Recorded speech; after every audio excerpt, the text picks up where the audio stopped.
the strategic healthcare M&A market is really active right now.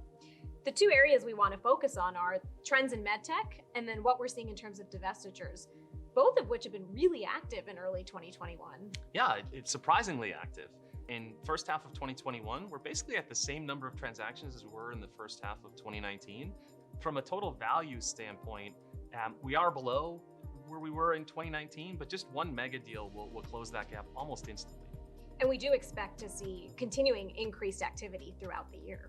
Yeah, largely driven by pharma and medtech, where in pharma, it's the same trend that we've been seeing for the last decade or so, which is the market's rewarding pharma companies for top line growth, and it doesn't care whether that's acquired growth or organic growth. And so you see companies adding assets to their portfolio, to their pipeline, to drive that top line growth. In medtech, as you know, it's all about category leadership. So big medtech companies taking areas of strength and adding more to the bag in that category. What's new is diagnostic companies are flush with cash coming out of COVID, and they're going to have to put it to work somewhere. And so it wouldn't surprise me at all if there's more deal activity with those players than we've seen in the past. But you spend just as much time, if not more, in medtech than I do. What are you seeing? Elective surgery volumes are continuing to stabilize, with some categories actually reaching pre-pandemic levels. And this is really important because it allows companies to turn their attention back to the pursuit of category leadership, as you mentioned, which is really depth within categories as opposed to just breadth across. And this is a major driver of transaction volume. In medtech, M&A activity is correlated with higher shareholder return.